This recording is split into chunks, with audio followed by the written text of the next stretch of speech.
Good evening, ladies and gentlemen, and welcome to Le Castellet in the south of France. We are here for the Formula Virtual Racing French Grand Prix and the return of the Formula Virtual Racing Sprint. We are here in Paul Ricard for the second time, where we have two Formula Virtual Racing races, if you'd like to say. And of course, France, a country that is very, very familiar with the number 2, of course, losing the Six Nations Championship to Ireland.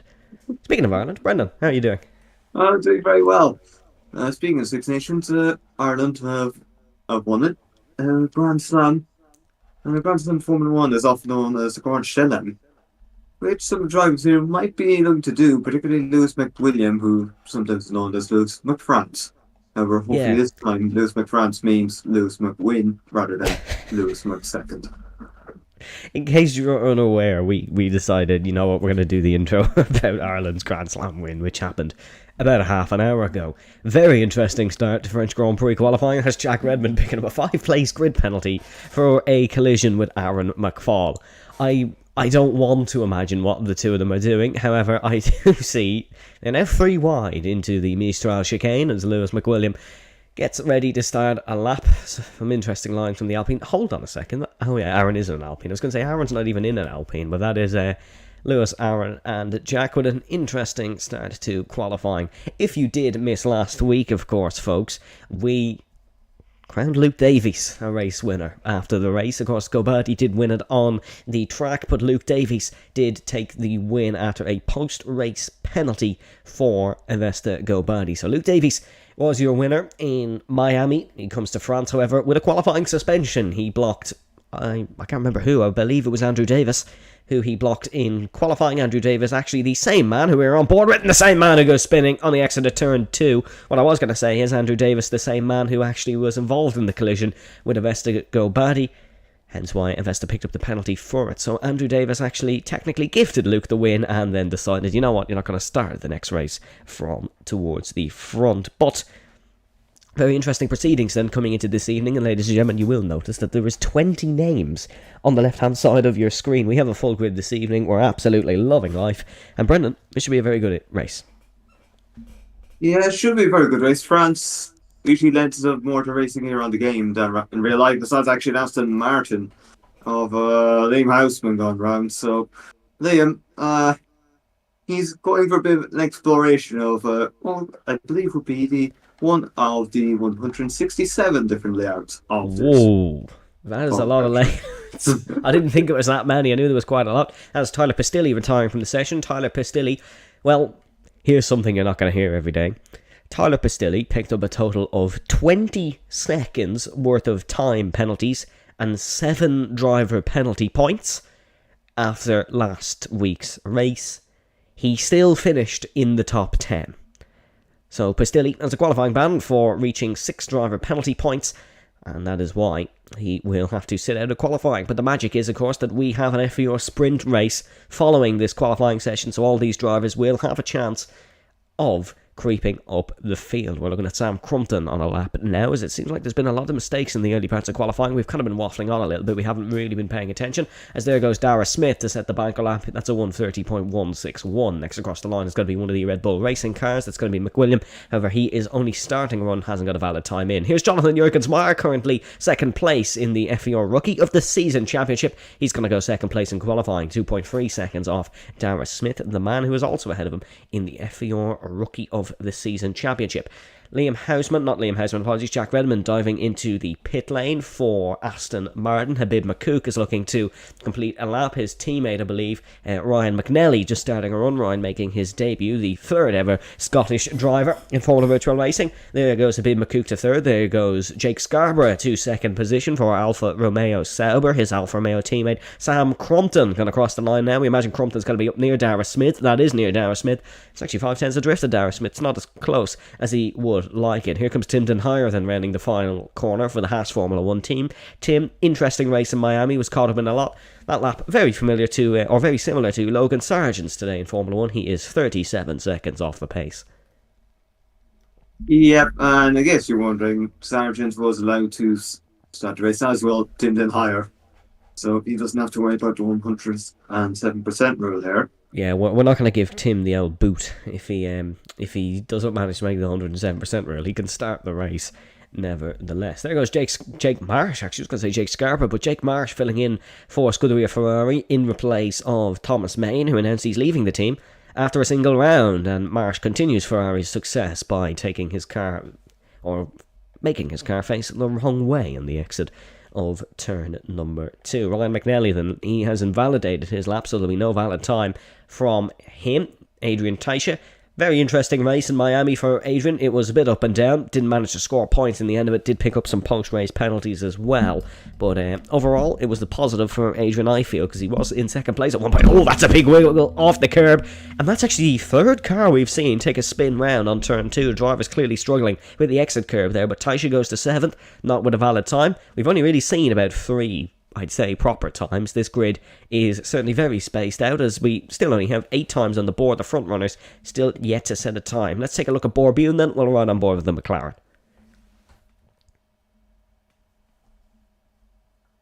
So Borbune, now from the ERS level, I have to say, is low, and is he even burning is all question. It seems like he is. So yeah, this is going to be a valid time for Borbune. It's not going to be up there, I wouldn't say. It's good enough for 4th. It's 1.3 off, as there was an ooh there, Brendan. Has something happened? Oh no, I was just saying it's not the worst time Borbune's starting himself. Probably going to be in the midfield. It seems he's made a career really out of making the most of a okay situation. So be interesting where Borbune falls. However, we're still waiting for Lewis McFrance to start a lap. I apologise, folks. There's been no game audio once again. The game audio should be coming in now. There's been no game audio. Can only apologise for that. It is there now. So if you're wondering why it was fairly silent, well, there's your answer. Enzo King back in Mercedes colours for the first time since season... Ooh, I want to say season 6, but I don't think... No. Yeah, I think that's right. Season 6. Enzo back in the Mercedes in a silver car now, not the black one. That was on the previous Formula 1 game. Enzo, of course, taking a trip to, I suppose, just up the road to Aston Martin. Of course, Mercedes based in Brackley. That's an improvement time for Tim Denhire, I believe, who's gone to 5th. And there goes Enzo King round. It wasn't an improvement for Tim Denhire, actually, because he is just in front of Enzo King. But Enzo King goes round. Let's take a look at Aaron McFault. There is Luke Davies out of the session, but of course we knew that because Luke is serving a qualifying suspension. Speaking of Luke Davies, of course, he is our driver in focus of this week. You can see in the bottom right-hand side of your screen 4 wins, 2 poles, 11 podiums. Of course, him adding to that win and podium list last time out in Miami. He was 3rd in Season 8, that was his best championship result. Looking to go 2 better this season and win, of course, the Formula Virtual Racing World Drivers title. Let's see what Aaron McFall can put on the board then for Alpine. That's going to be good enough to go to the second row of the grid.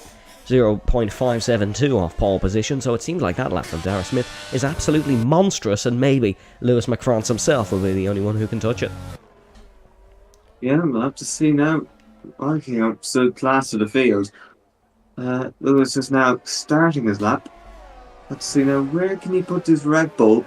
He had to rush home a bit to make sure he was here for qualifying, but well, hopefully that, for his sake, it hasn't really affected his whole preparations on momentum.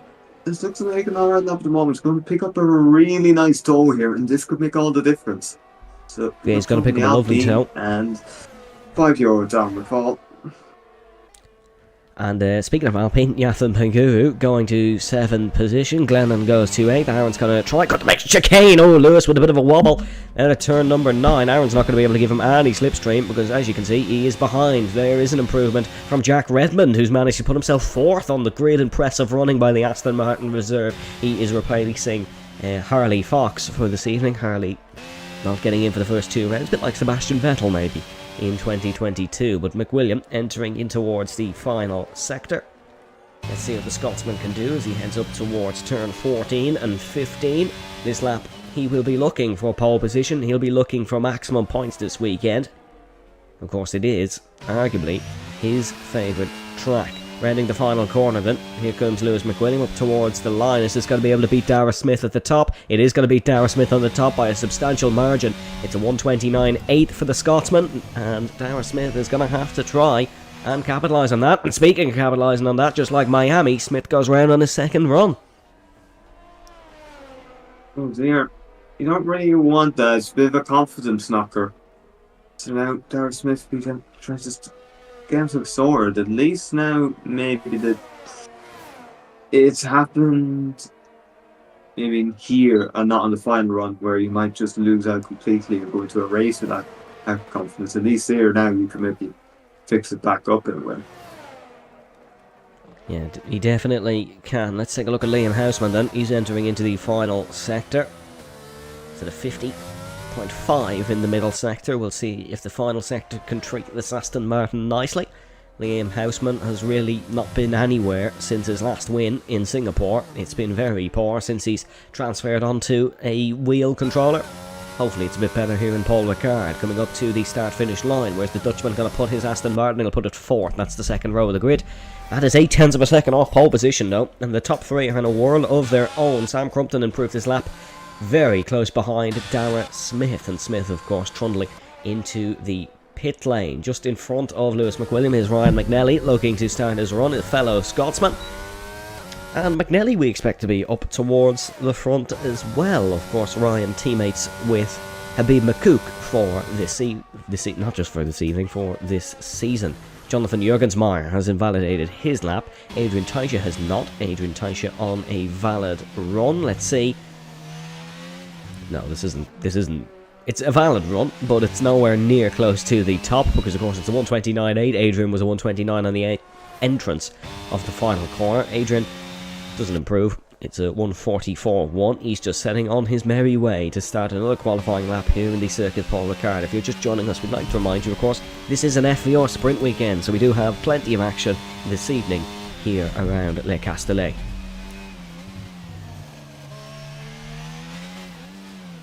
Yep, we'll just keep an eye out. See Ryan on a lap here at the moment, see what he can do. So Adrian round into the wall goes Adrian Teicher. Unlucky, very unlucky. He's taken a little spin. This will not be a valid lap. Rounding the final couple of corners is Habib Makouk for Williams Racing. Let's see, can Williams get a car up into the top 10?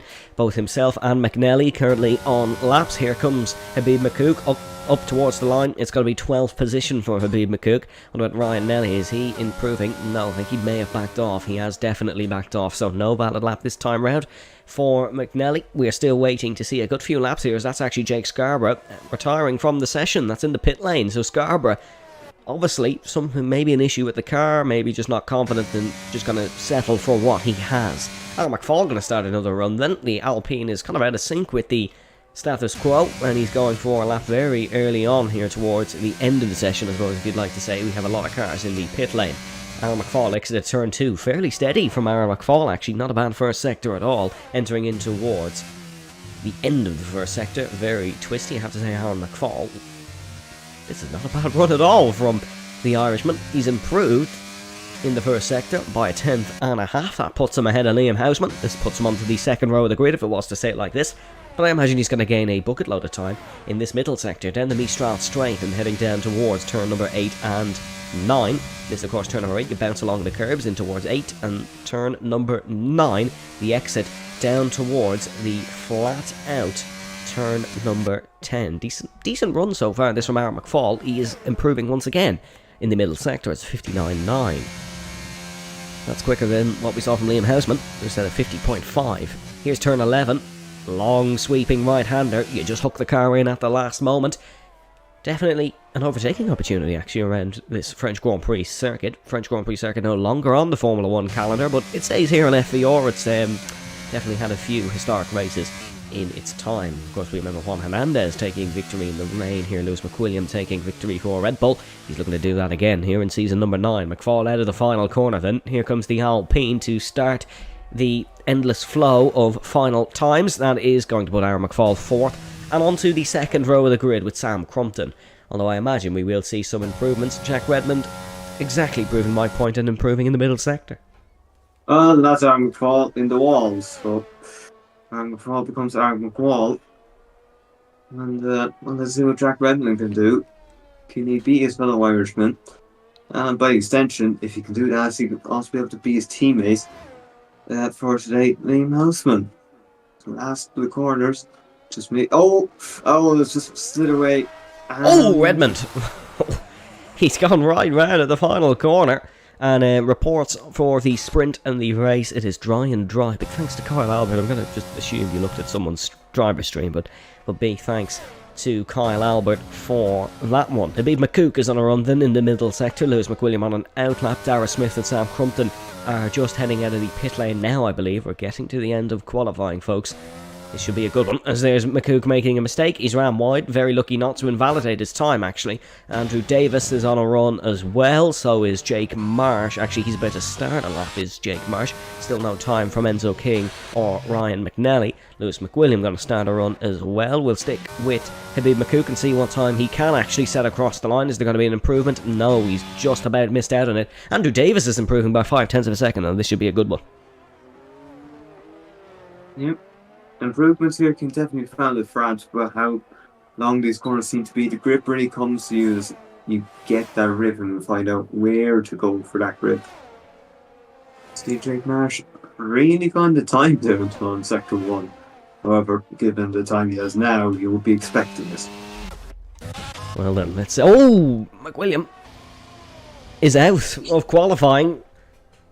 The pressure is on everybody else. Houseman teeing up for a final qualifying run of the session. Habib McCook has gone for another run. So is Jake Marsh. How's Enzo King getting on? Enzo has invalidated. Is there enough time for him to go again?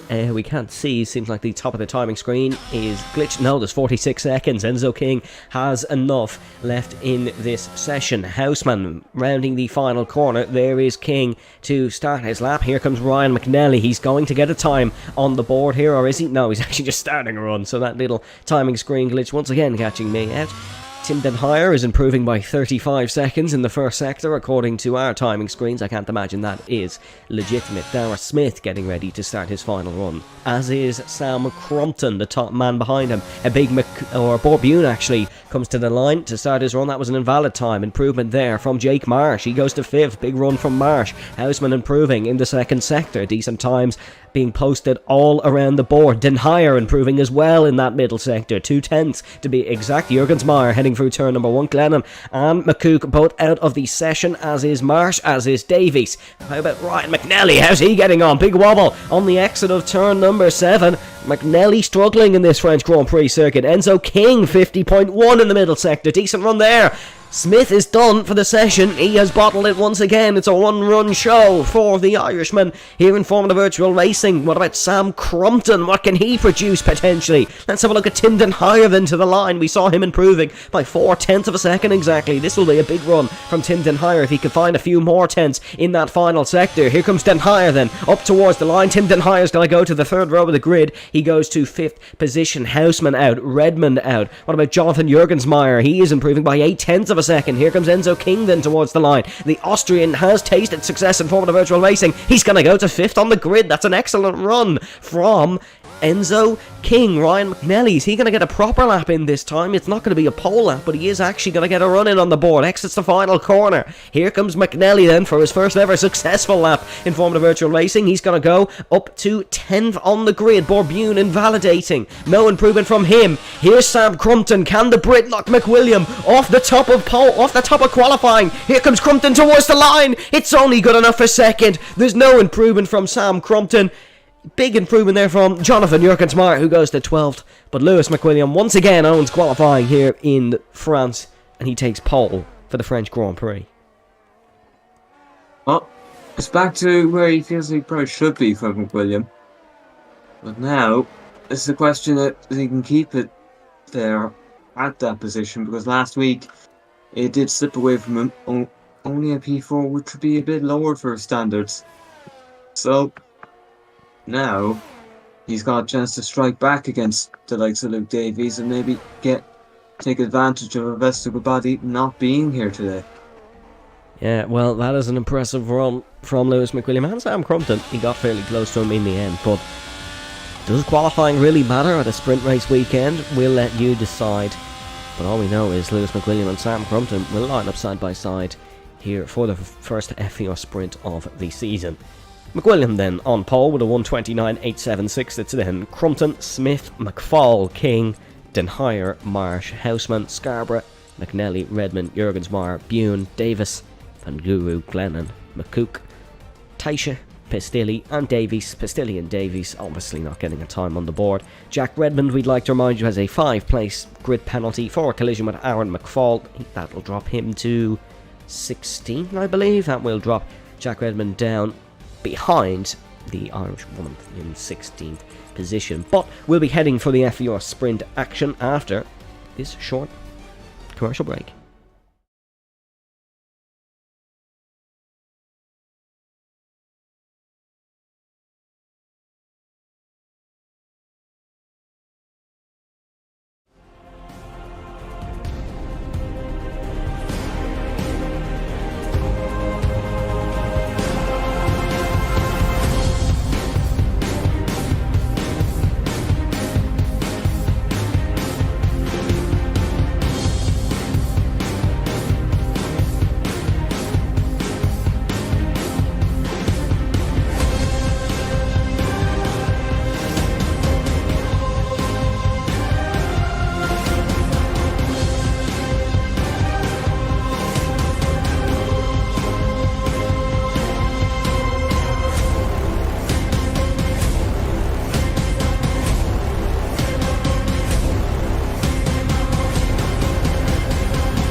Welcome back, ladies and gentlemen, to Formula Virtual Racing. That's Miami you're currently looking at on your screen, not Paul Ricard. Hold on a second, let's work a bit of magic, because Evan may have forgot to replace the track map.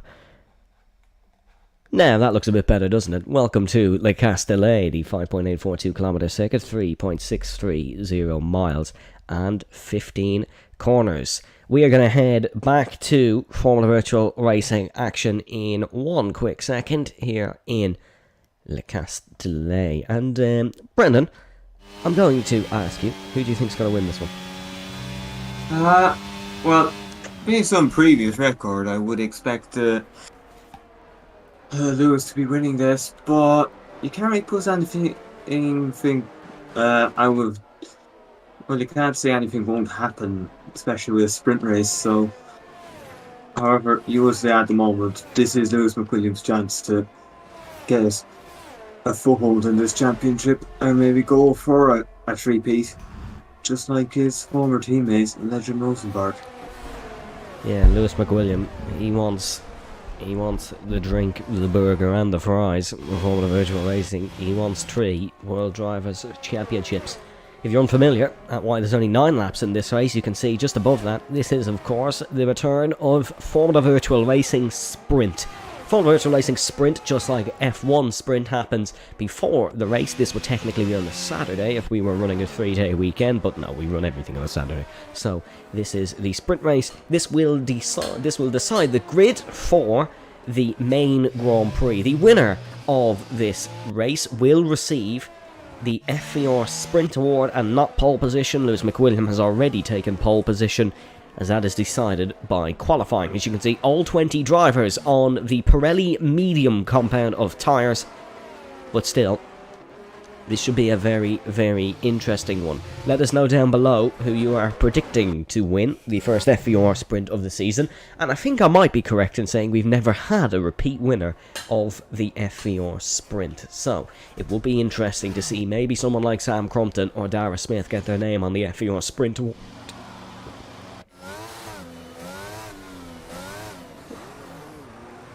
Luke Davies going to line us up on the grid, or it'll actually be an Aston Martin who lines us up on the grid. It'll be Jack Redmond who is going to line us up on the grid. He'll line us up in 11th. He's completely missed his grid slot.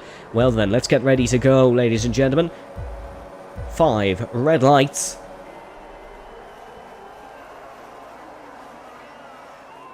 And we go racing in France for the FVR Sprint. That's an unbelievable launch from Sam Crumpton. He's already up and past McWilliam into turn 1. McWilliam under pressure from Dara Smith in the background. They're 2 wide back. It's a Ferrari and a Mercedes. It's Marsh and King who are side by side there. Very decent run off of turn 2 for Lewis McWilliam though. Looking to try and recapitalise on lost ground. Heading in towards the tricky part of sector number 1. Collisions definitely possible here. Borbune trying to get past Andrew Davis. Fast start for Adrian Taisha. He's up 4 and past Tyler Pistilli, Den Heyer and McNelly side by side heading through turn number 5. The Scotsman on debut looking to get past Tim Den Heyer in the long sweeping right. There's contact and the Haas cars round, and the Williams and McNelly somehow survives. There's a lead battle here. McWilliam back up past Sam Crumpton. He's got a much better launch off turn 5, and that slipstream is definitely going to help. Heading down towards turn number 10 though, it'll be Sam Crumpton's turn to get the slipstream. The biggest gainers on the opening lap here are Taisha, Pistilli and Davies.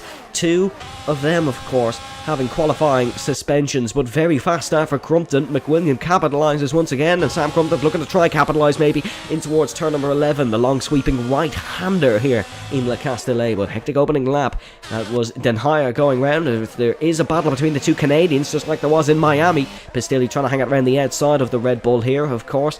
Pistilli himself was in a Red Bull last season. That's Tim Den Heyer around at the back again. Unfortunate for him. Here still comes Adrian Taisha, maybe looking to fish it up the inside into turn 14. No, opts for the outside line now. Gonna have to be careful. There's not a Luke Davies on his inside. There is. Luke Davies is gonna have to try sweep it around the outside. Can Davies get the traction on Taisha? He slipstream as well to his benefit here down the main straight in Le Castellet. You can see the Red Bull just not quite alongside him. Great run from Davies. Is he gonna try capitalise on Pistilli as well? Up the inside goes Luke Davies. A ruthless nature to his driving maybe after he's tasted victory in season 9. Here comes Davies then tucked in behind the AlphaTauri sponsored rear wing. I say the AlphaTauri sponsored rear wing. It's the AlphaTauri rear wing. Davies can't quite fish it around the outside. Really hectic opening laps here in Paul Ricard.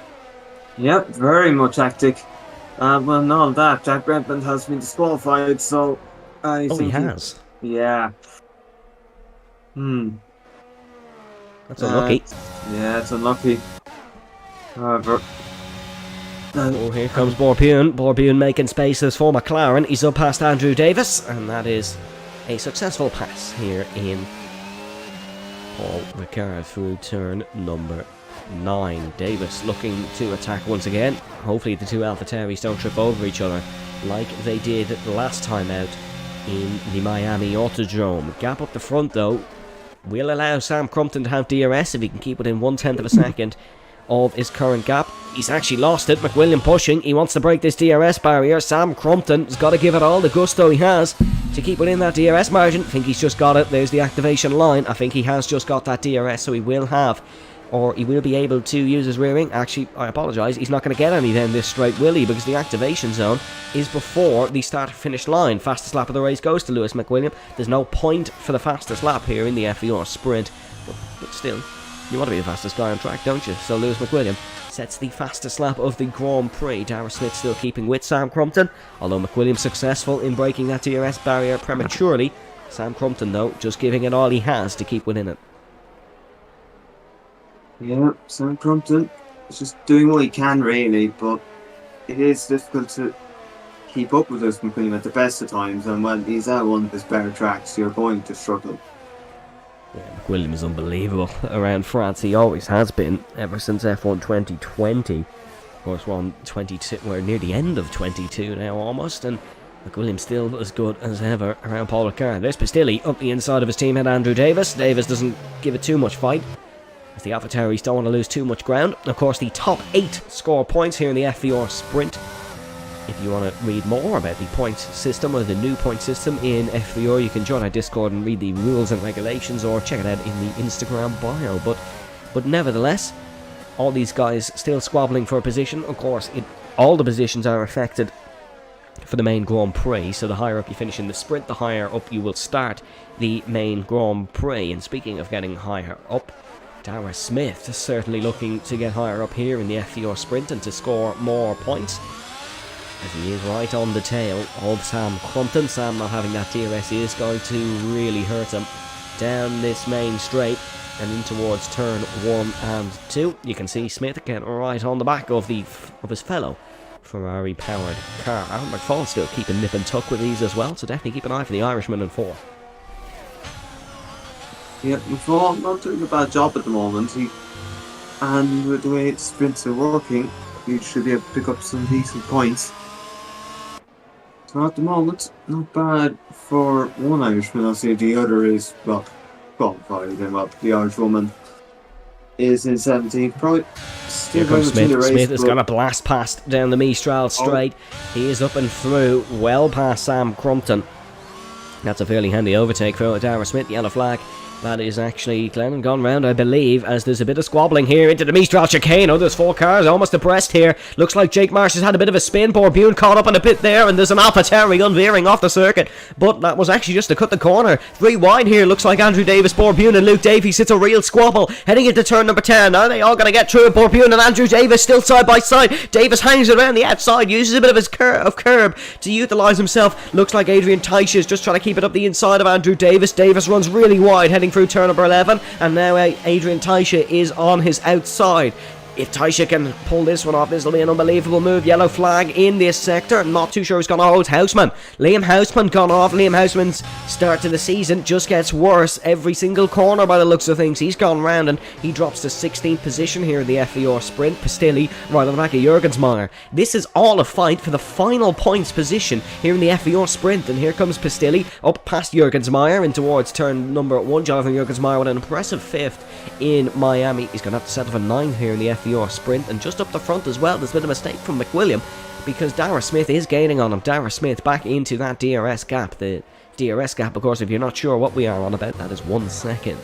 So Dara Smith doing a good job by the looks of things. Bit of a wobble from Pistilli. This could allow all chaos to once again start down into turn number 8 in the start of the Mistral chicane on the Mistral straight. As we can see, bit of weaving from Pistilli. Jurgensmeyer looking to just get past. Looks like McNally and Scarborough battling. McNally's got the up and under on Jake Scarborough. The Williams powers out of the corner, and the Williams is back through. He's got a much better exit there. Luke Davies. Oh no! Crash here. That's Jurgensmeyer around. I think Jurgensmeyer's been collected by one of the McLarens. Didn't see which one, but certainly there was a bit of an orange car making contact with Jurgensmeyer. That would be one of the McLarens. Of course, they are running in unison in 9th and 10th.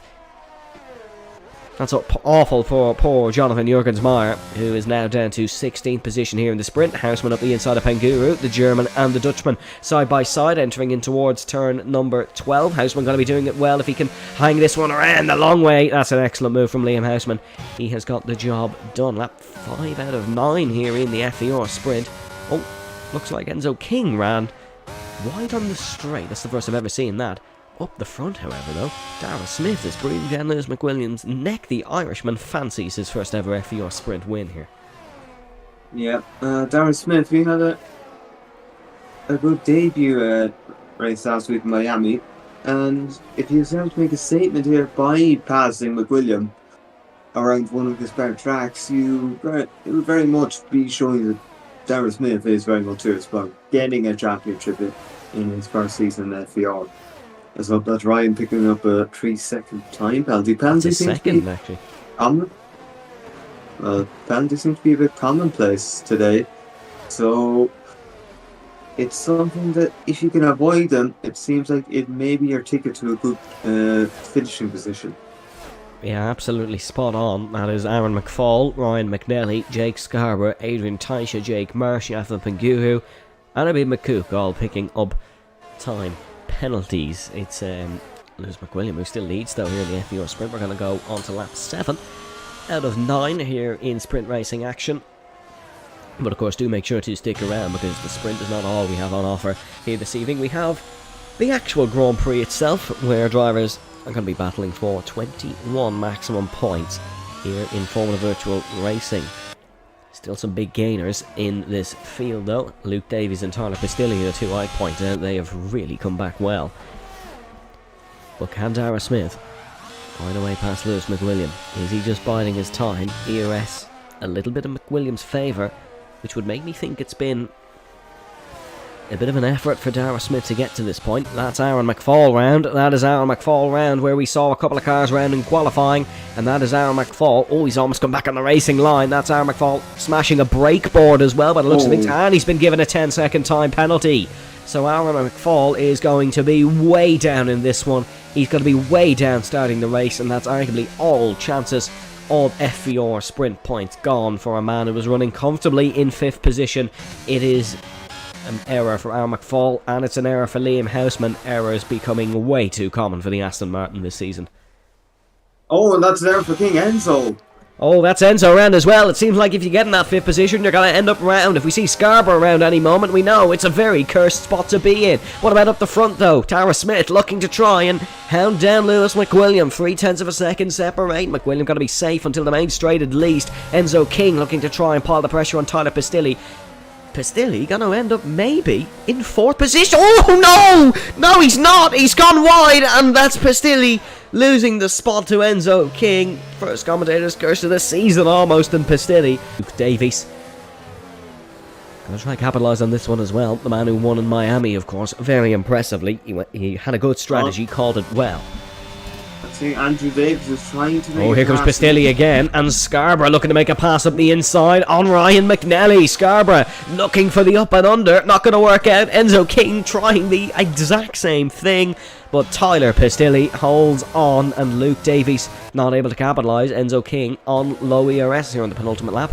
Up the front, the tables have completely turned because Darragh Smith has fallen out of the DRS gap of Lewis McWilliam. Has he got it activated in time? He has not. No DRS for Darragh Smith. Yellow flag. That is Habib McCook, who's off in the first sector.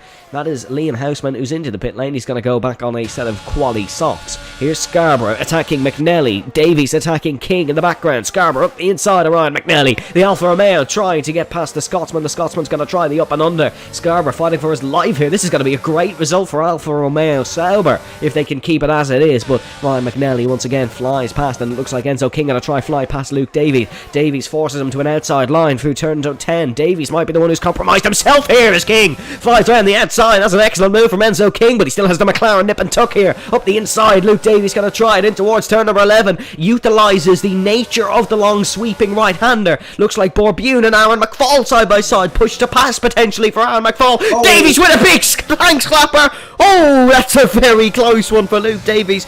Could have really jeopardised himself in the long run there, but I think actually the rear wheel of the Mercedes is what helped him. McFall tries a block pass into the final corner. We start the final lap of this race, and there's still a lot to be decided. The two McLarens battling. Davies trying to weave in between the two, like the two bollards. He's trying to go around the outside of Aaron McFall once again here in the Alpine, heading into turn number 1. This is a scrap that is going to go right to the death. Neither of these are going to back out. McFall shoved wide. Luke Davies just trying to not capitalise himself or his teammate. Borbune now stuck behind the Alpine. Davies up the inside. Aaron McFall still trying to force his way past. Davies runs wide. Davies and Borbune still side by side here. This is the battle for 9th. Contact between the McLarens. The Papaya team really getting involved in too much here. Looks like Pastilli's trying to attack Ryan McNally here as well. He's got to get both these positions anyways. Pastilli still might finish 4th. Scarborough trying to block both of them into the Mistral chicane. Pastilli trying to work his way past Ryan McNally. Not going to work out on this occasion. Borbune now trying to avenge maybe his teammate. He's going to run across the chicane. He's not allowed to take that position. He's going to have to hand that one back to Aaron McFall. That has really cost him. Look at the launch. Davies has got into turn 10. The two McLarens in the Alpine still scrapping for every last inch of racing surface. Davies still going to try working up the inside maybe into turn 11. Is he just going to sit behind and maybe accept defeat on a penalty count? Pastilli has got past Ryan McNally in the foreground, still side by side. Oh, McNally round. It's not the FVR sprint debut for McNally. McWilliam wins the FVR sprint in France. Smith comes across the line in 2nd. Crumpton 3rd. Scarborough might take 4th here. Enzo King may get it on a penalty count. Taisha and McNally still side by side. McNally going to run one up the inside of the Canadian into the final corner. That's a beautiful move. Oh, he's got a tank slapper. It sends Davis round in the background. Andrew Davis has just been... He's just drove into the scene of the accident. And that's unlucky for Andrew Davis. Jonathan Jurgensmeyer comes home in 9th. It's then Taisha, Panguru, Den Heyer, McFall. No, it's then Den Heyer, Davis, McFall, McNally, Marsh, McCook, Houseman, and Glennon. That was 9 laps of racing. And how dramatic was that one? I think I need to lie down. That was unbelievable FVR sprint action. Yeah. No holds barred racing. And well, there's probably going to be some people a little bit unhappy after that one, but they have a chance to focus on the race there and try to push themselves towards a higher grid position, take advantage of what you have, or maybe what you might have been able to move up towards, or maybe try to recover what you had lost in the sprint. So this is a very interesting race now. That sets up a brilliant race, doesn't it? Lewis McWilliam takes the FVR sprint victory. Dara Smith in 2nd. It is then Crumpton, King, Scarborough, Pastilli, Davies, Bune, Jurgensmeyer and Taisha. Top 10. It's then Penguru, Den Heyer, Davis, McFall, McNally, Marsh, McCook, Houseman, Glennon, and Redman. If you weren't hyped up enough, ladies and gentlemen, let's play the intro again, shall we?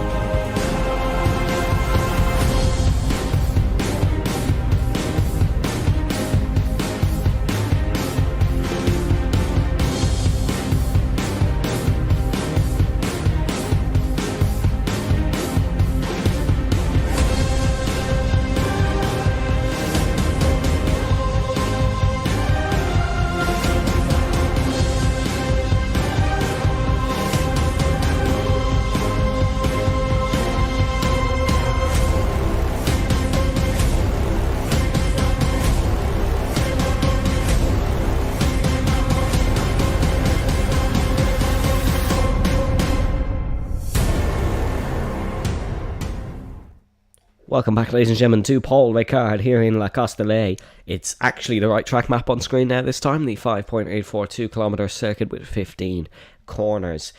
It is a track that provides racing action. Hopefully, our first FVR sprint of the season did teach you that, because my, oh my, was that an absolute corker.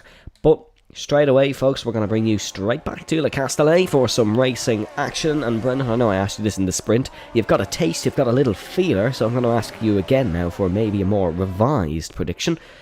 But, oh, speaking of which, Smith just goes into the runoff. I was going to say, Brendan, who's going to win this one?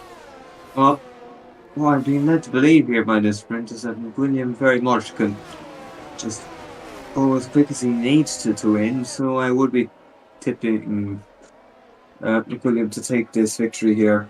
However, anything can happen in Formula 1, and it usually does. Yeah, it does, and the FVR sprint certainly provided that.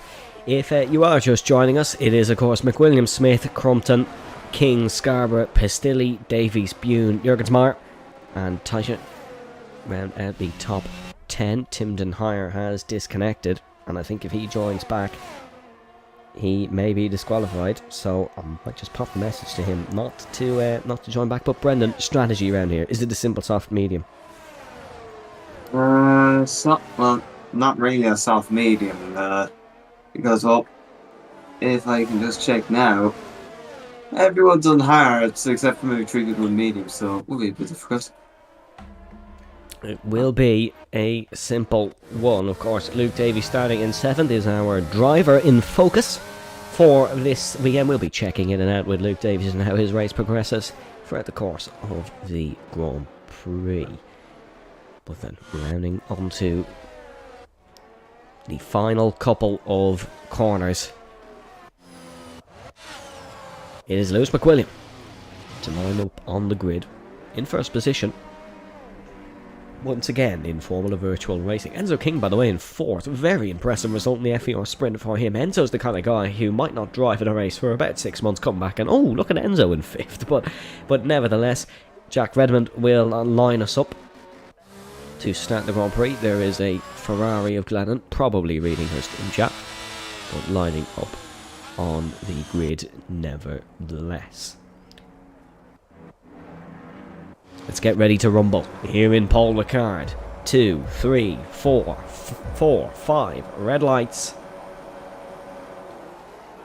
Oh, Enzo's been disqualified, so has Tim Denhire. Oh. And we go racing here in France. Ryan McNally picking up a drive-through for a jump start. That's awful for Ryan McNally. Dara Smith has been absolutely taken for a cup of tea on the start line. Sam Crumpton once again jumping, and Sam Crumpton looking to try and force Dara Smith off the line. Smith just gets back in front, retakes the spot. All chaos has gone down, heading through turn number 1 and turn number 2.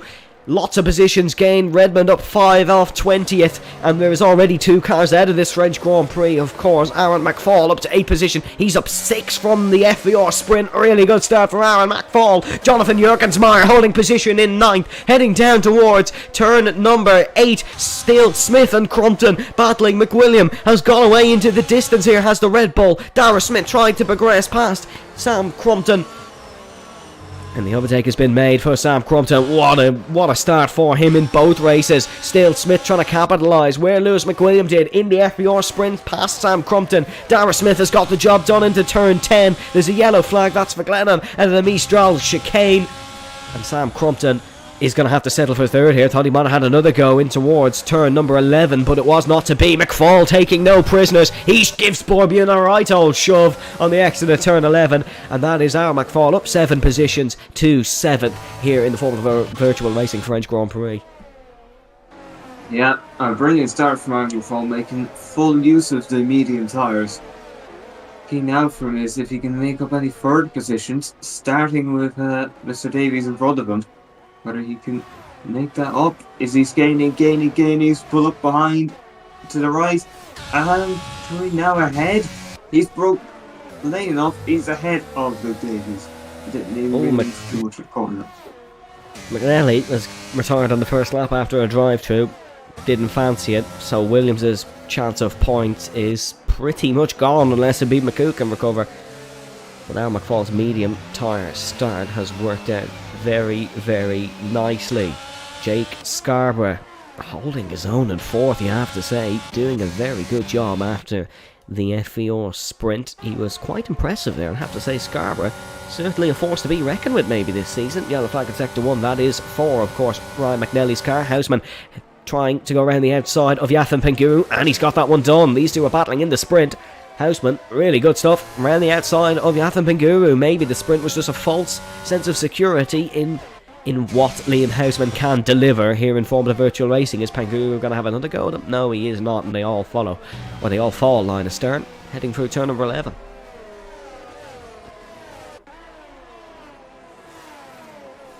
Yeah, it's an interesting start. Obviously, some some drivers really took out thanks to, well, unfortunate game issues. However, now we see Liam Houseman is going to try in 1.2.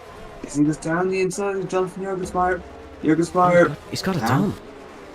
well done. Yeah, fair play to Liam Houseman. Next up for him will be Bob Hume.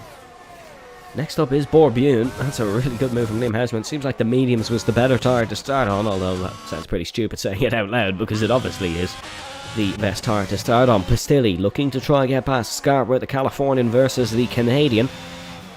Pistilli and Taisha, of course, doing the Canadian nation proud in Formula Virtual Racing. Pistilli doesn't look to the inside of turn 5. What about through 6 and 7 maybe? Is he able to get past Scarborough for 4th position? This is Alpha Tauri versus Alfa Romeo. There was a real wobble on the exit for Tyler Pistilli.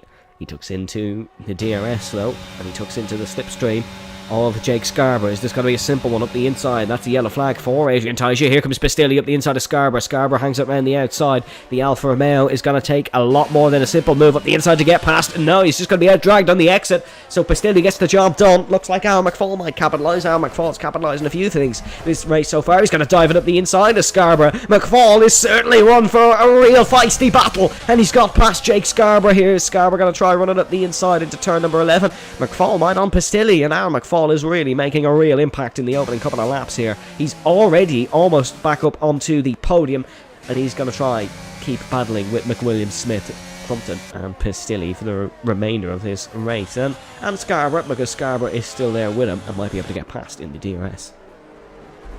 Yeah, Scarborough, let's just try to stick with them at the moment, or maybe see if he can follow Aaron McFall through if he does get caught up a little bit with battling Tyler Pistilli ahead. Because sometimes if you are just stick with somebody, it can often make you go faster as well, and that makes life behind you a lot easier. Luke Davies still trying to get past Jake Scarborough. Or I say still trying to get past Jake Scarborough. He's keeping with Jake Scarborough. He's not really launched an attack on the American Swiss just yet. He's going to try to maybe this lap heading down the Mistral straight. He definitely is. Davies with a lot of overspeed on the Alfa Romeo. Is he going to try up the inside just like Pistilli did on the previous lap? Here comes Davies, late on the brakes, much later than Scarborough. Forces an issue and forces a manoeuvre, and he gets past Jake Scarborough, and he's not going to be caught napping on the exit either. So good move there from Luke Davies. He is past, and it looks like Houseman's troubles continue. That's Liam Houseman round in the background for Aston Martin Cognizant. He falls in behind Jack Redmond, and it looks like there was another little spin for Adrian Taisha. It's not cost him too much. He's still ahead of his old teammate Glennon, but Houseman in 15th position now, and it just seems to keep getting worse for Liam Houseman. Yeah, just getting a not great start. A great start to the season for Houseman. You would be feeling that maybe he needs to get in order a little bit from now on, or maybe even from next week onwards, because, well, you can't really afford a bad start to season like this if you do want to be trying to fight at the pointy end of the grid.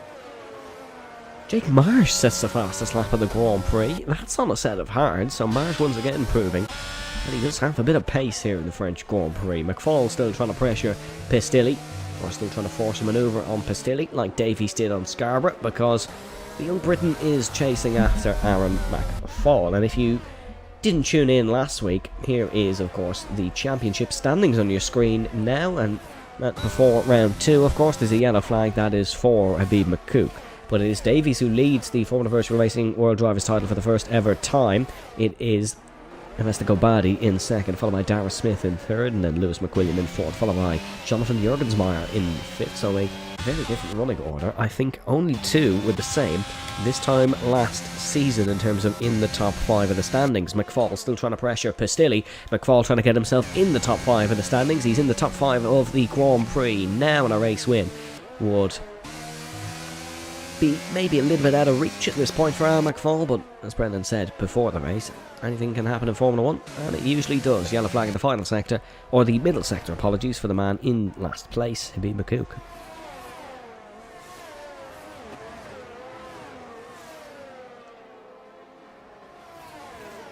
Yeah, it's interesting to see Ranky sticking with William, along with Crompton. However, it seems like Tyler Bassini hasn't really been able to do the same here. He may well be Oh, hitting the. McCook out. That's a Oh, crash at turn 11. Very Charles Leclerc-esque, and the full course safety car will make an appearance here at the Circuit Paul Ricard on lap number 6. oh, So, gives us an interesting dilemma, just like last week at the Miami Autodrome. Do you commit to the pits, or do you stay out? yes, it is a very interesting one. As people try to get past the safety car there. As the safety car was going to pull over to way up to pick up the leader, but other cars were now trying to pass it, so a bit of a kerfuffle was there for a moment. However, now it's all been sorted, I must say. For the medium runners, it's a bit more of a pressing issue because you could pit now if you want to. Or you could maybe go a bit longer and just see what happens. And then for the hard runners, do you maybe... the problem is, since it was a sprint, your mediums are already going to be worn in a way, like one set, so you only have one fresh set. So would you be willing to gamble softs? Well, we'll have to wait and see, because it brings an interesting dilemma. If you're still watching the stream, let us know down below what you would do in this scenario. Let's take a look at Lewis McWilliam. Stays out, because of course you have to commit to that pit lane line. McFall will be interesting. McFall dives in. So Aaron McFall is in for a pit stop. Is anyone going to follow suit? I think all the hard tyres drivers may stay out. This brings Houseman back into the race, as he is going to fall into the pit lane, as does Andrew Davis. So we do have a hard tyre gambler. Of course, we saw multiple cars pit in Miami, but the hard tyres, or the medium tyres, can do a lot more in Miami, or can do a lot more laps in Miami compared to the medium tyres here in Paul Ricard. So it's hard tyres for McFall, mediums for Davis, hard for Houseman, the only three pitters, as Lewis McWilliam still leads the French Grand Prix. Yeah, I believe Glennon has disconnected, so she'll be hoping to get back in there now. At least on the safety car should mean you won't be losing anything.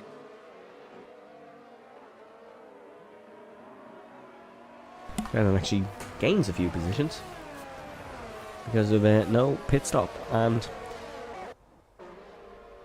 yeah, it's very interesting, this running order. I'm just taking a look at it now because it's McWilliam, Smith, Crumpton, top three that we kind of expected, but it's then Pastilli, Davies, Scarborough, Bune, Marsh, Jurgensmeyer, and Redmond. I don't necessarily think that that's the running order you'd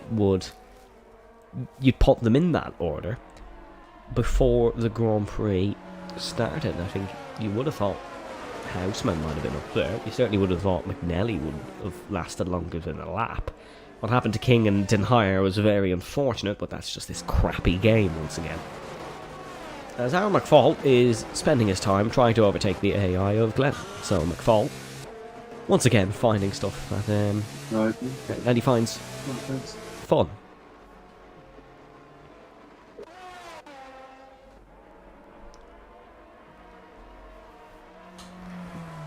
Let us know down below, of course, your thoughts on the French Grand Prix. Let us know your thoughts so far, and if you enjoyed the return of FVR Sprint, because I think we certainly did. Thought it was an interesting race, but lap 8 we're going to be starting now out of 27. And I think we're in a really interesting scenario here, because the hard tyres can now run longer. Will we see some people maybe stay out and try go for a set of the softs come the end of the race? Softs near the end of the race will be a risky yet has potential to be a very good gamble. I think from what I've seen before, it could often be where the tyres could balance each other out, particularly for a late safety car. So we need to rely on timing more so than anything.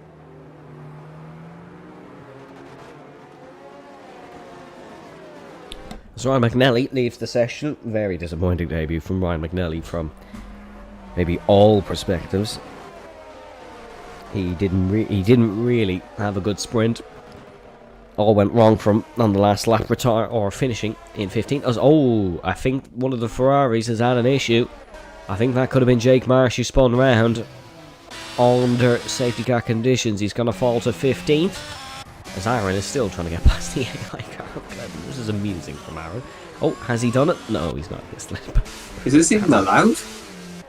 No, it isn't, Brendan, but it's Aaron. Try tell him that. Well, as long as it's in the rule book somewhere, I'd say you may want to just pay attention. Aaron paying attention. I don't think that's ever happened in Formula Virtual Racing. No, but Aaron throwing before the line has. So God knows who Aaron McCall's thought process is, but... Oh yeah, it's an interesting discussion. Honestly, if we ever brought out a Formula Virtual Racing podcast, I think we'd have to just do a full episode about what was Aaron thinking today. But nevertheless, back to the racing action.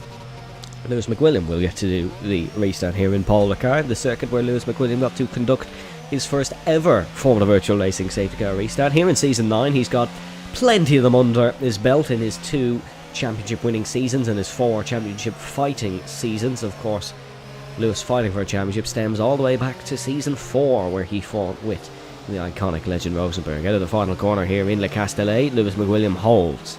And hold. Still holding. Almost hits Smith.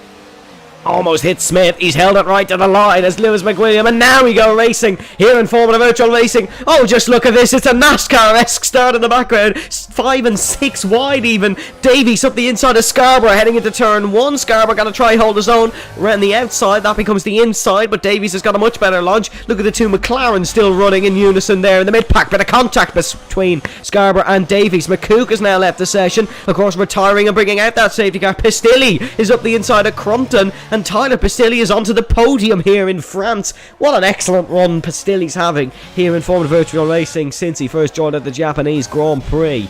Scarborough and Bune fighting. Is Bune able to work away past? No, because Scarborough's attacking his teammate here in towards turn number 8. What an interesting safety car restart that was. I thought it would be a lot more chaotic than first imagined, and Adrian Taisha has worked his way up to 8th. Andrew Davis down at the back. Ferrari of Glenn and still disconnected. Don't think Glenn's going to join back, which is very disappointing. But nevertheless, up the front, 4:10 separates Smith and McWilliam. This fight is still well and truly on. Yep. So every chance we'll get a bit of a fight here between McWilliam and Smith. We'll have to see what Pistilli and Crumpton may have to say in this fight, or even someone like Luke Davies, who... Well, now we've very much got a vested interest in all this, because the more the likes of McWilliam don't win, the better it is for Luke Davies, particularly, and even with the point system being changed this year, obviously, it does reward consistency a bit more. Oh, look at this. Houseman working his way past Davies, apologies. Liam Houseman up to 12th now, and the Aston Martin trying his 4th comeback of the race weekend, but no, nevertheless, Liam Houseman up and trying to keep it with his teammate, or his stand-in teammate, Jack Redmond. Adrian Taisha looking to work his way past poor Bune. Big send from Redmond on Jurgens-Meyer. Jurgens-Meyer forced wide. Redmond going to have to concede position there. That was a bit of a risky one from Jack Redmond. He's now under pressure from fellow Irishman Aaron McFall, fellow rally enthusiast, so this one might just get a little bit scrappy. Here comes Houseman looking to try and get on the back of these as well. The Aston Martin, who he said was trying to keep it with. Jurgens-Meyer has really lost a lot of straight line speed. A lot of downforce maybe running for Jurgens-Meyer. Weaving and weaving all the way into the chicane. The AlphaTauri of Andrew Davis working up the inside of Jonathan Jurgens-Meyer. These two made contact in Miami, and now Yaffa Panguru trying to get past these as well. The 2 Americans and the German in the dogfight here in France. As we're not going to continue this one because Houseman looking it up the inside of Jack Redmond here in towards turn 11. This is a classic FVR scrap, and please forget everything that little commentary link in just led to, as Jack Redmond still on the inside of Houseman. The 2 Aston Martins risking it all in towards turn 12. And Redmond, that's a tank slapper. But he's held it well, just like Luke Davies did in the FVR sprint. And Liam Houseman, is he able to force it around the outside? Is he able to keep it on the inside? Houseman. And Oh, no contact! The two Aston Martins go veering off the circuit. And that's then put right to the back. Redmond smashes the DRS board. They're still at it, and this is very Racing Point 2018-esque. I think Houseman had expected Redmond to not be there. That's probably what's caused all the trouble. Oh, that's Marsh. round. Oh, dear. A Ferrari disaster class in Paul Ricard. I'd hate to say that I haven't seen it before, but it's unfortunate for Marsh. Of course, Ferrari won this race in season number 7, winning. Or season number 6, apologies, winning the French Grand Prix with Juan Hernandez at the wheel. Liam Angelo Carrick finished second for Aston Martin that day. But still, he's still keeping it with the front three, so it seems like our McWilliams-Smith-Crumpton front three has turned into McWilliams-Smith-Pistilli. In the background, though, this is Borbune working a move on Jake Scarborough. Borbune up the inside into 10. Easy as that. That's a good move from Bune. He's made that one fairly simple. He's made that one very basic. And he's up and past Scarborough. Actually going to make it a bit more difficult up the inside. No real challenge. Bune up to 6th. Good performance from McLaren so far here in France. Yep, it's been good for McQuillan here in France, and it took me from McLaren. It's the Alfa Romeo, though, I have to say, doing very well for themselves. Yeah, Alfa Romeo having a great race here. Jake Scarborough has been very impressive, and maybe even a nominee for driver of the weekend, although if McWilliam won, I think it would probably have to go to him, because it would be a Grand Slam, wouldn't it? He's led every lap so far. He's topped every session. And Lewis McWilliam is doing very well for himself. Davies and Jurgensmeyer. Davis, apologies, trying to work it up the inside on Jonathan Jurgensmeyer. Andrew Davis and Jonathan Jurgensmeyer, both American, of course, battling for 10th position. Andrew not able to get past Jonathan, who finished 5th last time out in Miami at home. He's looking to try and continue his good point scoring streak with an impressive finish here in Paul Ricard, but it's not working out. Oh, you can see Glennon is now online on our other account, as that's just come up across the scoreboard, so I can only apologise for that. Maybe Ferrari can get both drivers back into this race. As Darragh Smith almost fell out of DRS to Lewis McWilliam, he's right back into it, and I'm finding it hard to believe. We're not even halfway through this one yet. Great racing action here in Paul Ricard. Indeed. And hopefully continue now. Fangio could try and get a bit closer to McWilliam. We could really stand to be a battle for P1 in this race.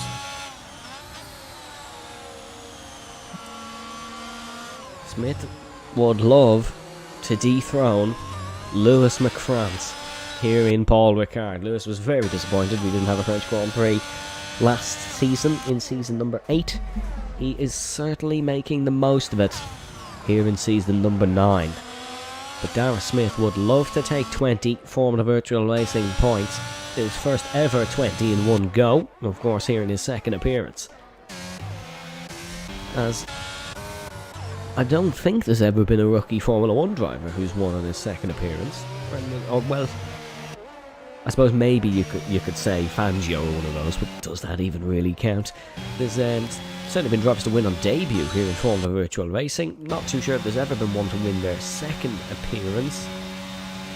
As even if we did do the little Fangio tactic and went to the start, Danny Headcamper won both of the opening Grand Prix, and Danny, of course, supposed to be in the Ferrari this evening.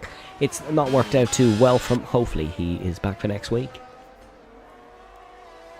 Indeed. I'm just going to search, see, Hamilton was known for his rookie season, did win in his Hamilton was round race. 6, I think, and speaking of two rookies, Davis is past Jurgensmeyer once again. Davis in towards turn 10, gets past Jonathan Jurgensmeyer, and I think these two are going to be in a bit of a scrap for the rest of the race here on lap 13 out of 27. It is Lewis McWilliam who leads. If you're just joining us for the Formula Virtual Racing French Grand Prix, we do hope you're keeping well. We hope you're enjoying the racing action, because this scrap for the podium could get very interesting between Crumpton and Pistilli, and of course the scrap for the win between all four could get very interesting. If Davies just got a little bit of a hurry up, he could get in this fight again and once again battle for another Formula Virtual Racing victory. Maybe it's Davies' season, because he is running Very, very impressive. I'll just make a point. I believe Jacques Villeneuve and also Claire Regazzoni, they did win their fourth race, so that's probably the earliest you're going to get the Ismplicit technique Farina winning as the first ever race of Formula 1. Okay, so Jacques Villeneuve, who had a terrible time in the Sebring 1000 yesterday, I believe he was in a hypercar battling with LMP2s. Speaking of battling, here comes Aaron McFall up the inside of Adrian Taisha. Is Taisha going to try force around the outside? Taisha known for battling with Aaron McFall, but Aaron's going to make that one simple, and he's now going to try and chase after Jake Scarborough. Aaron still on better tyres than the rest of the field, not for the first time in this race, potentially for the last time in this race. He's going to try work it past Scarborough. You can see in the back of the Alfa Romeo Sauber, Aaron McFall keeps it up the inside as we're on board with the Alfa Romeo. Just look how close these are getting. This is a mighty scrap between those two. McFall gets the job done, Redmond gets the job done on the Atham Pinguru in the background by the looks of things. I think both Aston Martins involved in a scrap with them, as Glenn's picked up a 10-second time penalty for corner cutting. And as I see the Ferrari on the exit of the Mistral chicane, I think I may know what's gone on there. But up the front, Pistilli really close to Smith here as McWilliam, I think, is trying to stretch his legs a little bit. We should see cars into the pit lane, I think, maybe come the end of this lap, Brendan. Yeah. Towards the end of this lap, you may start to see people switch over. Sometimes the undercut's so powerful here, you might want to just get on early and see what you can gain. And if you gain multiple positions, then there will be track position for you to hold, and the cars can't really do much to you if you've got cars in between your car and another person's car. And in terms of the top, or the top 5 or top 6 of people who haven't pit, the only ones that are teammates are Davies and Bune, so they're the only ones that can trip over each other. The rest of them, if they really wanted to, could pit all on the same lap. But McWilliam's race is being run very peculiarly, because at one point he seems like he's home and dry, the quickest car on the field, and then at other points it seems like Dara Smith is quicker than him, because look at Smith honing in on McWilliam. These two are getting awfully close. I wonder, will we see someone like maybe Jonathan Jurgensmeyer or Jack Redmond or one of those maybe stay out and try a set of softs? But we're heading towards the pit lane now. Got to stay inside the 2 white lines. Smith is in. Dara Smith tries the undercut, as does Pistilli. Crumpton is in as well. What about Luke Davies? He's also in. So McWilliam and Bune are going to be the only two in this little top 6 who stay out. Obviously Aaron McFall as well, but Aaron McFall has already completed his mandatory pit stop. Jake Scarborough stays out as well. So keep an eye on Smith, Pistilli, Crumpton, Davies, all on their out laps. You can see the McLaren exiting his box, and now they all should come out in that order that we said. Smith gets ahead of Pistilli, and then Crumpton, Davies, Taisha also in as well, as is Redmond, as is Panguru. So there's not really many people staying out for the extra lap. Just Lewis McWilliam, Bor Bune, Jake Scarborough, Jonathan Jurgensmeyer, and Jake Marsh. Okay, there is a few then. There is a few staying out. This will be interesting then. What sort of outlap can Dara Smith and Tyler Pistilli get? And Sam Crumpton? And can they put Lewis McWilliam under some real pressure here in the Ford Virtual Racing French Grand Prix? Yeah, I'd be interested to see that, particularly with McFall. You see, he is going to be under pressure, but he's also going to be able to lead. And, well, he's also got the opportunity to form an Aaron McTrain, so we may well end up seeing Lewis McFrance versus Aaron McTrain. And, well, when an unstoppable force meets an immovable object, what in Formula Virtual Racing, what happens? Yeah, oh yeah, I just remembered. We have the Aaron McFall train potentially approaching again. That will make life very interesting for everyone, as Lewis McWilliam is in, and very crucially receives a 5-second time penalty for speeding in the pit lane. That might be race win gone for Lewis McWilliam, if he even has the race win come the exit of this pit lane. Marsh potentially going to hold up Dara Smith. Where's Lewis McWilliam on the exit of the pit lane? Here is Lewis McWilliam. You will see Dara Smith fly down here. As you can see on the exit, there's the Red Bull Racing Man. Here's Dara Smith. He's going to be ahead in towards turn number 1. Marsh boxes in McWilliam. Smith trying to hang around the outside of the Scuderia Ferrari. Here comes Lewis McWilliam on very cold mediums trying to capitalise, as well as is Tyler Pistilli. Marsh is in the real wrong place at the wrong time. Oh, he's gone round. He's made contact with Pistilli. Wrong place at the wrong time for sure. Dara Smith is in the provisional lead of the FVR French Grand Prix ahead of Lewis McWilliam. Look at Pistilli trying to work it round the outside of the Red Bull. It's all gone wrong for the Scotsman. He's picked up a penalty. These guys have all had a quicker outlap, and Pistilli now tucking into the slipstream, getting all the draft. Oh no! It's all gone wrong in the Mistral straight. Pistilli and McWilliam make contact. McWilliam just tries to cut off Pistilli, and that's surely race win gone for both of them. Oh no, he sends up to a wall, and That's going to be a big penalty for Lewis McWilliam if this brings out a safety car, and it does. Yeah, well, there was the first thing that he did hit Pistilli on straight, and we're all nervous. It's not great for him. Mind you, Pistilli is probably going to be penalised anyways for because I believe it was him who closed the door and checked Marsh. Oh, Lewis, I wouldn't be doing any practice for Portugal because that safety car has been brought out. By the way, Andrew Davis, you better hope nobody saw that. Oh. Well, we didn't catch it on the stream. No, And I just did. look how this one's going to work out for Borbune. Borbune, is he going to lead the French Grand Prix? No. But just take a look at who does. Right. Liam Right. Houseman leads the French Grand Prix. And I don't really know how. That makes things very interesting, as this order has well and truly been shuffled up. Andrew Davis goes for the soft compound tyres, so we have a gambler. But the new running order is Houseman, Smith, Crumpton, Pistilli, Davies, Bune, McFall, Scarborough, Davis, Redmond, Jurgens, Meyer, Panguru, Marsh, Taisha and Glennon. The non-finishers are McWilliam, McCook, McNelly, King and Den Hire. Ooh. It's going to be a bit dramatic towards the end is what I'm sensing. Very much be dramatic. As well, Houseman's now got to defend. Ralkio, he's got to come up and try and get past and not trip over Houseman, and he can take advantage of the opportunity because with McWilliam out, Kabadi not scoring points, and with Luke Davies behind you, you need to be taking advantage. And despite winning 2 World Championships, it goes to show that Lewis McWilliam does have moments of errors. He spun under the safety car in Miami. He sped into the pit lane here in France and has completely lost all composure. He's hit Pistilli, realised maybe the win is gone, and he's planted into a wall and brought out the safety car.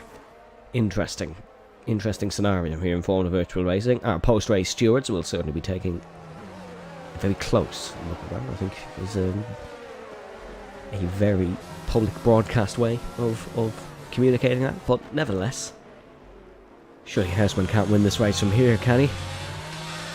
Everyone's on much better tyres. Well, for Houseman, at least he can say he's led a lap. He's led a lap in the race. He's led 2 here in the French Grand Prix. But the championship order even is going to be very shuffled up by the time we arrive in the Algarve International Circuit in Portugal. Oh yeah, it'll be very, very shuffled up here. And it could get shuffled up even more depending on what happens in these next few laps.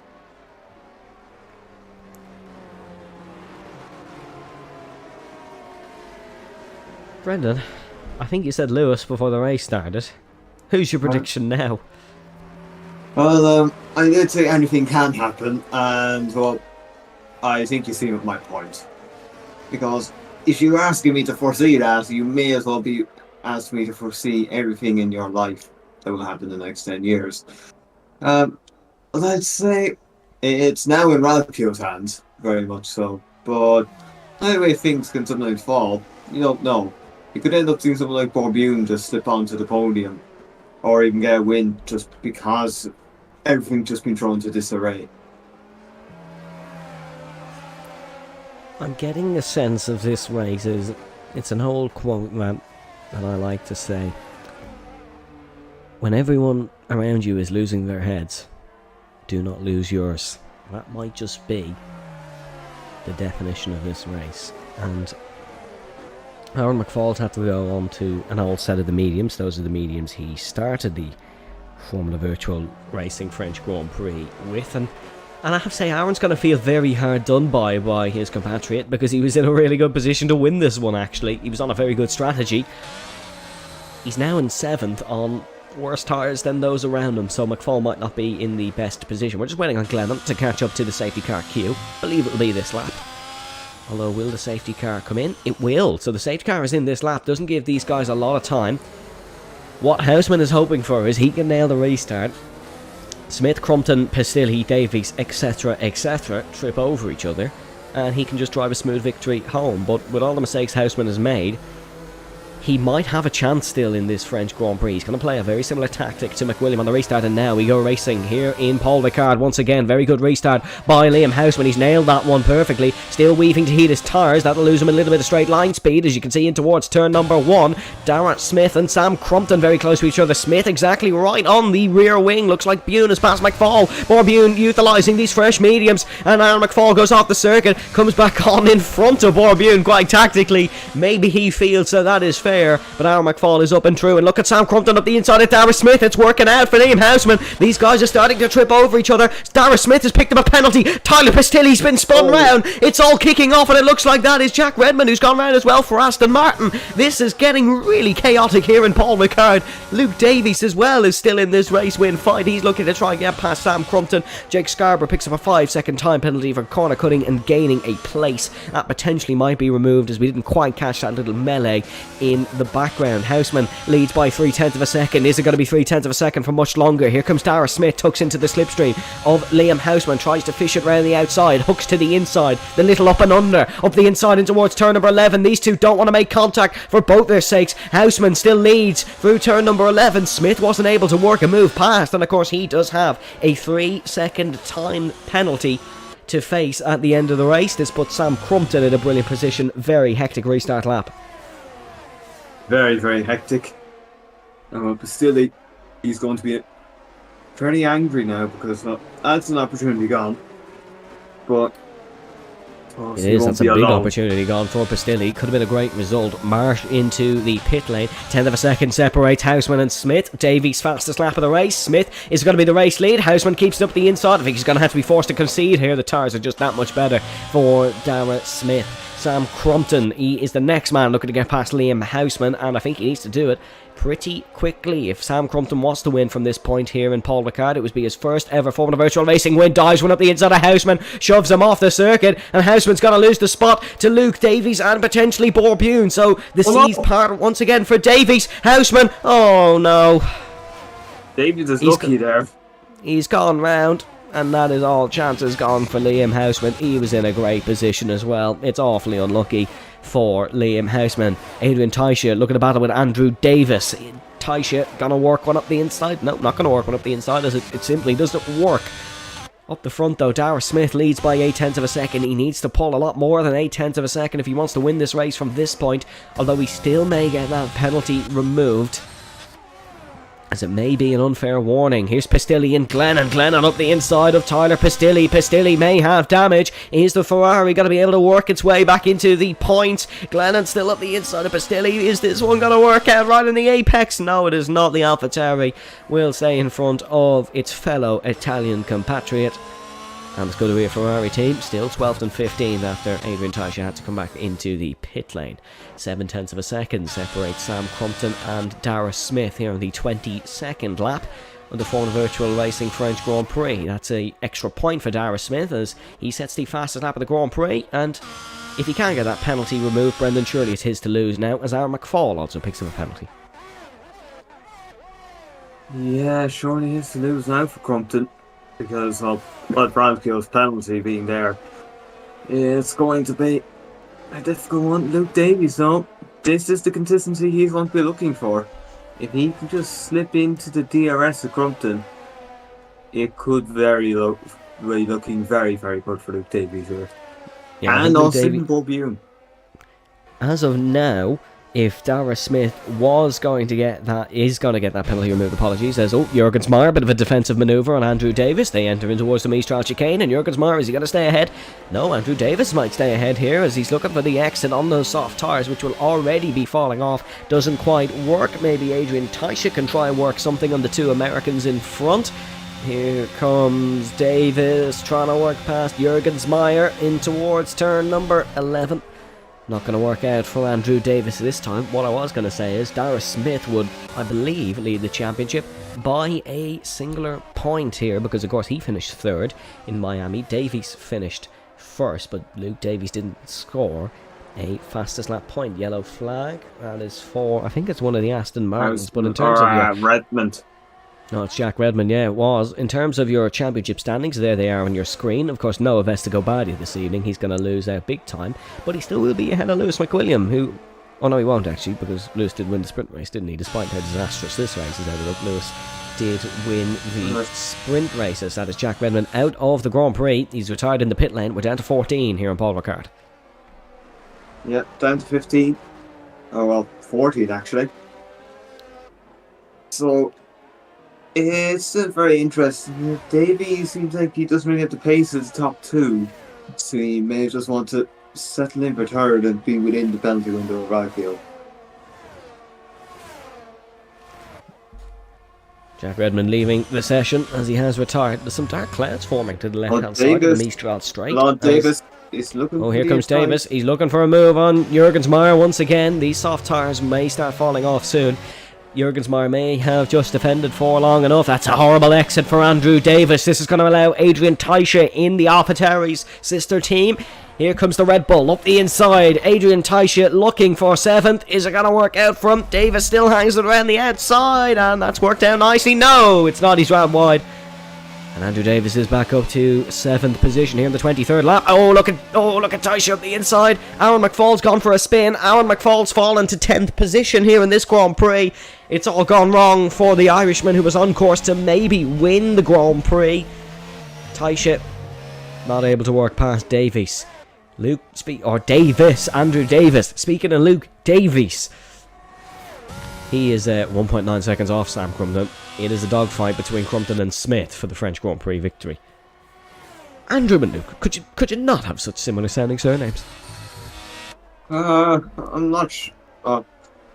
I'm sure they'll go and change their names now just for your benefit, but anyways. Exactly, and rightfully so. I should have my life made easy for me. Jake Marsh, fastest lap on a 1:32 something or other. That takes the point off Dara Smith. I didn't quite catch the end of that. I apologise, folks. I think it was a 1:30.15. But that takes the point of Dara Smith, which means Davies would keep the championship lead, I believe.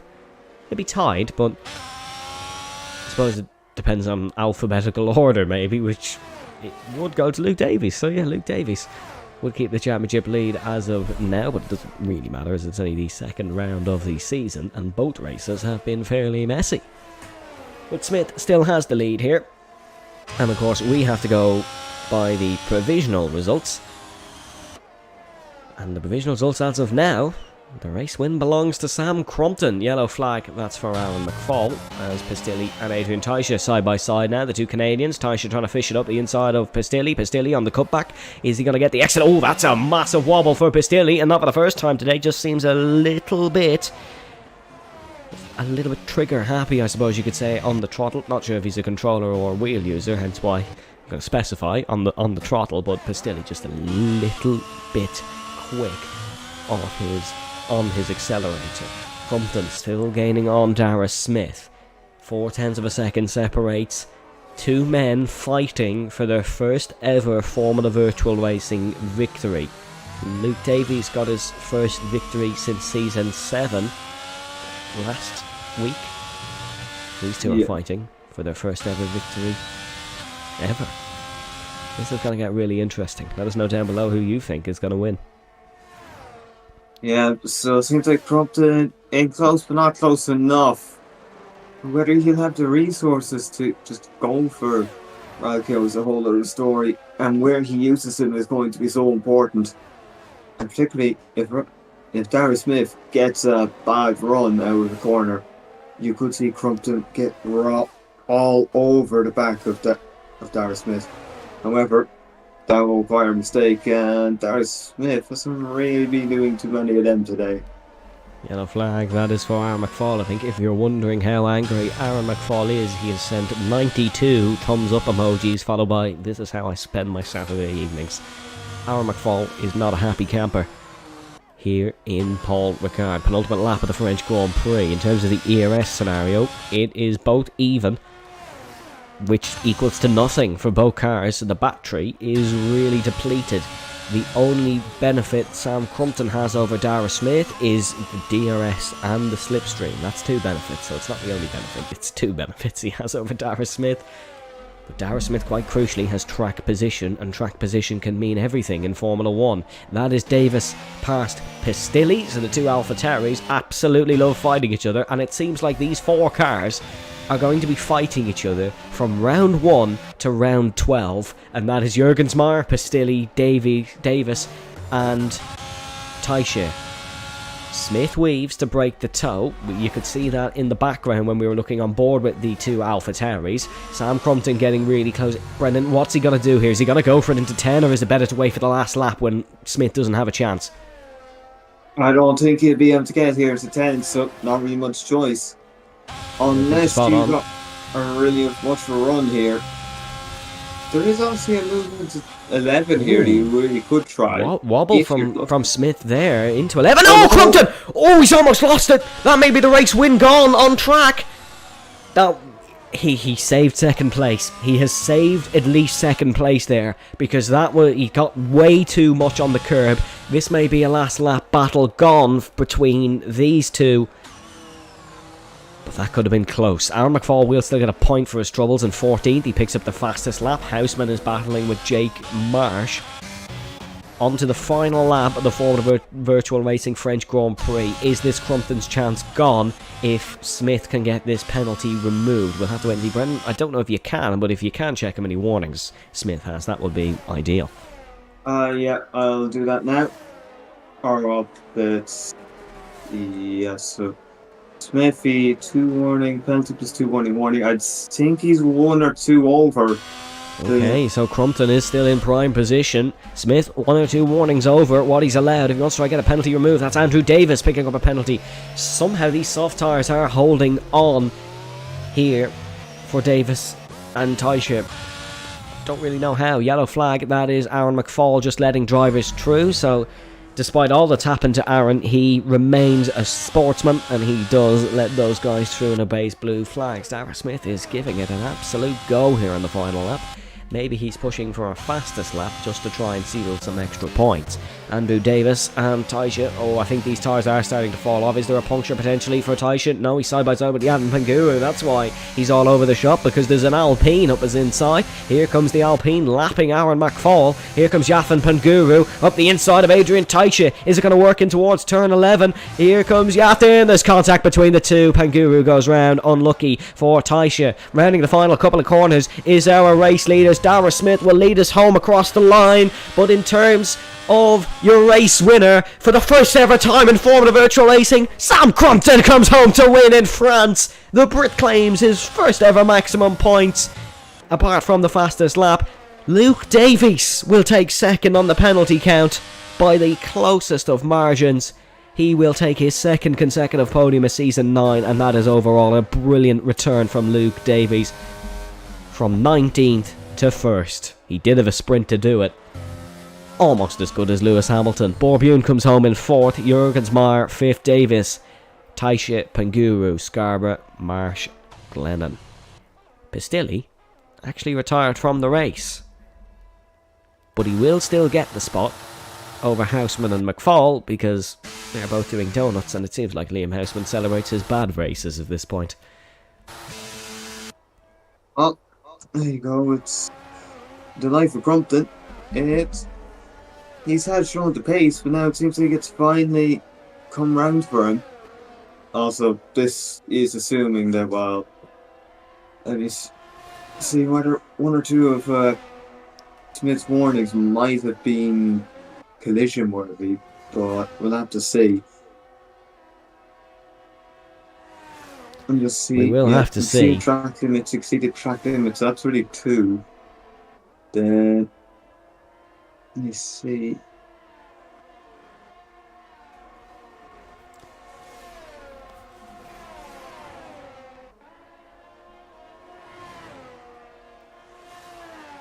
Track limits, yeah. Then he gets his penalty lap 20. Oh, he's got 4 at least. Okay, so Darragh Smith has 4. Sam Crumpton 5. may be able to pop the bottle of champagne early on here. We're going to try to get the top 3 in for some interviews, so do let us know, folks, if you have any questions for them. We will get Sam Crumpton, Darragh Smith and Luke Davies in, but it's a very interesting race, Brendan. Controversy all over the board. Some great racing, some great battling, and overall it's great to have Formula Virtual Racing back on a full-time basis. But hopefully we can get your podium if Aaron would just cross the start-finish line. Aaron, please, for the love of God, cross the start-finish line. Look, it's just there.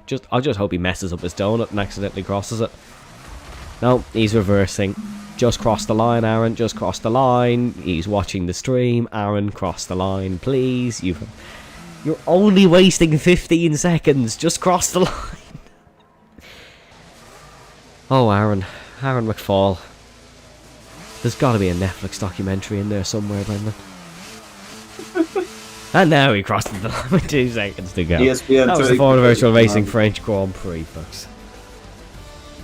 Gonna have to do an ESPN 30 for 30 on Aaron McFall and what goes on. I have no idea what that is, but I'm going to imagine it's a basketball reference. Yeah, basically. A bit of a documentary. A full deep dive. Oh well, here is Sam Crumpton standing on top of Formula Virtual Racing podium for the first ever time.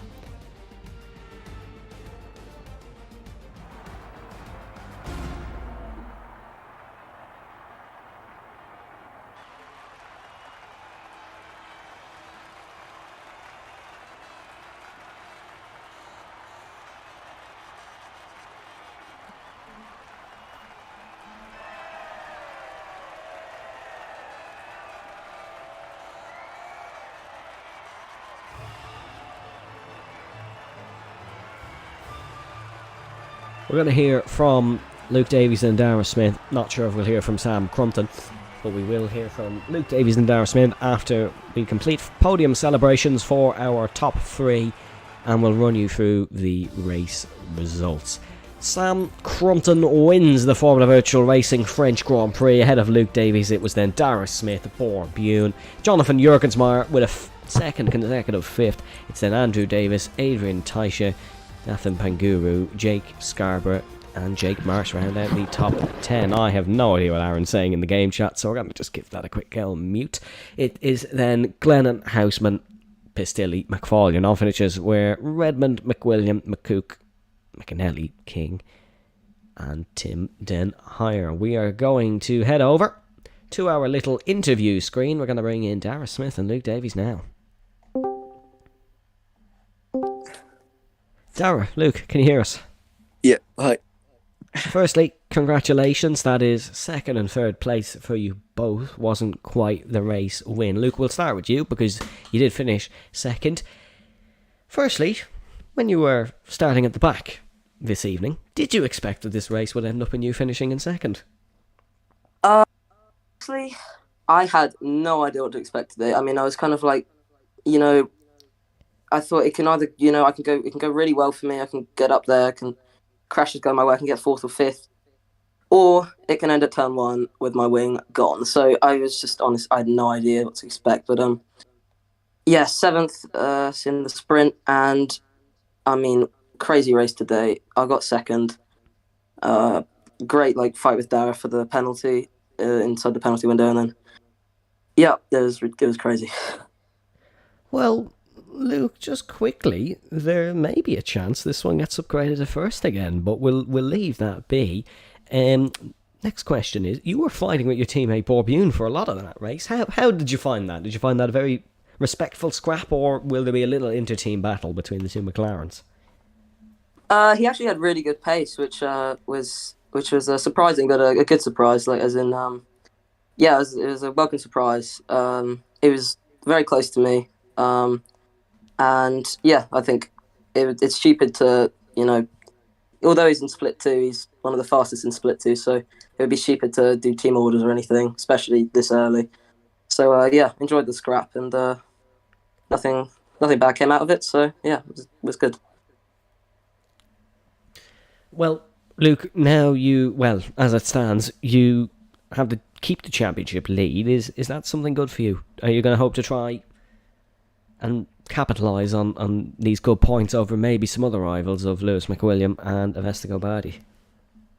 Well, I mean, I'd be lying if I said that I wasn't hoping to maintain it. I mean, I think All right, if you're leading, Fernando Alonso. if you have the championship after the first championship lead after the first two rounds, I mean, clearly anything's possible. No idea what happened with the incident with Lewis, but it wasn't me. So as long as that keeps happening, then we will see. Brendan, any questions? Well, Luke, I suppose you did have qualifying rounds, so did you do anything different before the race just to, given you knew you had to come from the back as opposed to trying to qualify your pie and then moving from there? I mean, yeah, I think you're completely right in that I changed my approach today. Usually I do time trial and then maybe a few laps on a medium or hard, but today I was really just full on. I was doing medium stints, hard stints, practice starts, which I never usually do, but yeah, knowing I was probably not going to have any soft tyre running, yeah, just pretty much just all medium runs. So yeah, paid off in the end. Well, Luke, we're going to let you go and enjoy your Saturday evening. Thank you very much for joining us. We hope we chat to you soon. Cute. Dara, now over to you. You did win the race on track, actually. I was going to say you were leading, but you did win the race on track. First question, it comes from the stream chat, and I'm sure it comes from me and Brendan. Can that penalty be removed? No, I doubt it. It was just stupid by me. I was trying to leave space for Crumpton, who was it? And I don't even know. I don't think he was alongside. I just ran off the track. I didn't get my race director or anything, so I'll just leave it off. It's probably my fault anyway. Well, next question is, you managed to jump Lewis on the pit stop window. Was the undercut always your plan? Did you always plan on undercutting everyone? And I suppose, how did that help your race? Well, firstly, I think me and Lewis had like almost identical pace. I was quicker in the straights, he was quicker in the corners because of the setups. So I knew I had to try something. I went for like the undercut. I didn't know if it would work or not, but I just used my whole battery. And I was catching up to another car and I got DRS in the pit straight. So I burned about 20% battery, got to DRS, and then I jumped Lewis, and then I think that's when his incident happened on the back straight then after that. Well, this is another good result for you, and we're still at the early points, so obviously not a lot decided in the championship just yet, but this tees you up nicely now. Is there going to be a real challenge from Dara Smith for the title? Well, these results are good, but it's obviously not what I'm hoping for. Like, I hope I can do better, but if I just keep these podiums week in, week out, we'll be fine, I suppose. Brendan, over to you.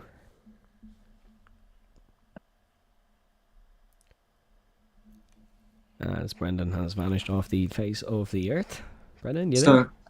Oh, there No, you are. yeah, I just didn't hear you come across, so All right, sorry. My apologies. yeah. But Darren, well, that should be another result.